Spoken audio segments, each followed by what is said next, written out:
Catus, Maximus here. Another $20 icon tool.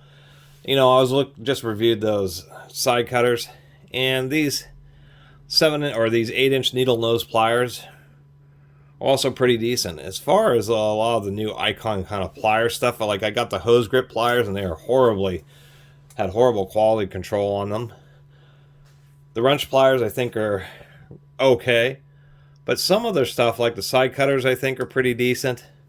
And these needle nose pliers for 20 bucks, I also think are pretty decent. Of course, being a little more patriotic, I would recommend getting like the channel lock. What are these? The 3017s.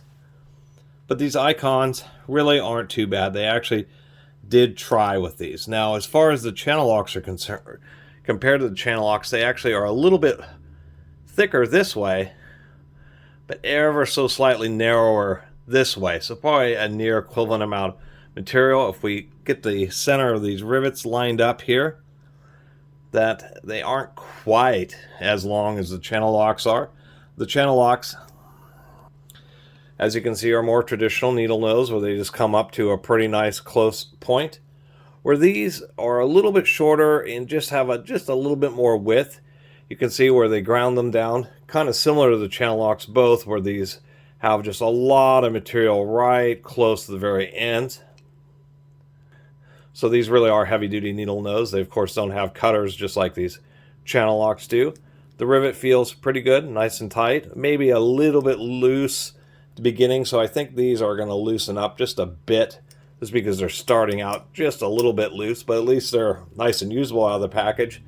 And, of course, just putting a little grind on the tip like that, I do appreciate. Now, I think the reason that they've done it like this versus coming to quite as a sharp a point such as these channel locks is just to give a little bit more strength on the very tips. Of course, what ends up happening with needle nose is the very ends kind of end up splaying if you use them a lot, manipulating wire and that type of stuff. So other than that, not a whole lot else to say. I will mention that, like the side cutters, they really do have some extra wide handles, and I'll give credit to their whatever their overmolding is, or not overmolding, but their dipping. It is just super extra thick. Provides a lot of cushioning, to tell you the truth, and we'll see how it holds up. Probably won't be much different than traditional vinyl dipping like on these channel locks, but I do like the extra wide handles. I guess the only real comment would be they could have dipped them a little bit deeper. And as far as the overall shape, you can see how, like channel locks, they really paid attention to really round them out right up to the pivot point. With these harbor, where the icons, you can see turn into a square edge pretty early. And the problem with that is you can see that's a pretty sharp edge. So if you're really gripping on something, you grab them, you're going to be grabbing them like this, and then your finger is actually grabbing onto that square edge. And that's a little bit disappointing. They should have done a little bit more effort rounding it out, so it's just overall just a little bit more comfortable for a set of pliers. I think these icons are good quality, but there's just something about, you know, refinement, and that's kind of the deal with these channel locks. Something simple like having that rounded just makes it an overall more ergonomic experience. Even if the width of the handle is a little bit more narrow than the back of the icons, this area here, as you can see, is only about a finger's long. So if you really want the good ergonomics, you have to hold them back here rather than just choking up onto them. And that's how you usually use them. It's kind of more difficult. You're going to drop them like this. Usually you grab pliers, flick them open like that, and then when you close them, you're just automatically gripping like that. So I see where I'm going to be in a situation where I'm just using them, and I'm going to grip down and like pinch my finger on that. Get all angry at the pliers, but isn't that the way it goes? I guess the last thing to really look at is just like on these channel locks, they do have a pretty decent cross hatching. If we compare to these icons, of course these are brand new, but these also have an aggressive cross hatching that actually goes fairly deep. Goes a reasonable distance down, but that is even if we zoom in a whole bunch. Let's get some monster zoom here. There we go. You can really see that cross hatching. Out of all the things that I would complain about, that's not one of them. That's They put in some real effort there. Oh, come on. There we go. I'll figure out the zoom one of these days. So, that's my little deal. These 8-inch needle nose pliers. I would still recommend like traditional American-made channel locks over them, but it's kind of a personal preference. I do see the tips of these things really just being a little bit extra wide and a little bit extra thick, just with a little grind on the, just a little taper on the tips there. I think these are pretty heavy duty. I think that you will have a reduced chance of having the tips bend and splay out versus traditional, super tiny tips on needle nose pliers. And they are pretty thick. We have, what seems to be, it's more than an 1/8 inch, but it's maybe a little bit less than 3/16 of an inch thick.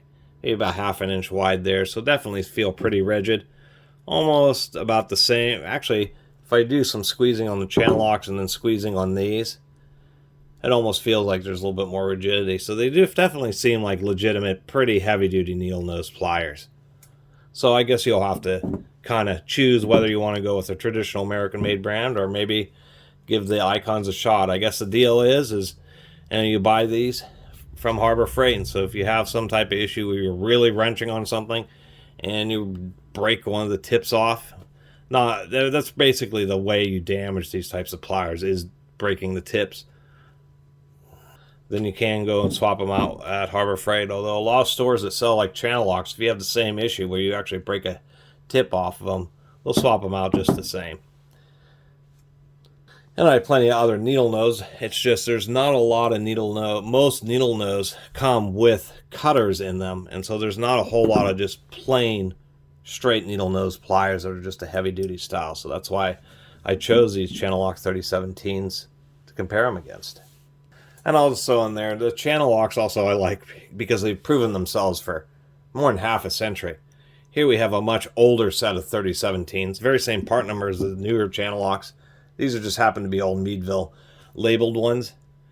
One thing I will mention is even on the newer channel locks, much less the Icons, some of the old tools, as like we can see the slight S shape, this is this is near perfect ergonomics, and it would have been nice to see the Icons put a little bit more attention. It's of course a little bit more expensive to make a nice S shape handle like this, but it's kind of one of the reasons I like some of the older vintage tools, is because there almost seem to be like a real exquisite focus on just really having nice ergonomics, really just nice custom fit.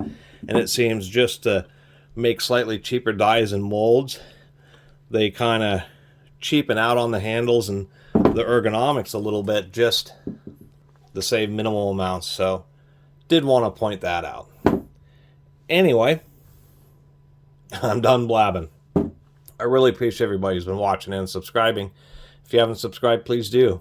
Till next time, Catus Maximus out.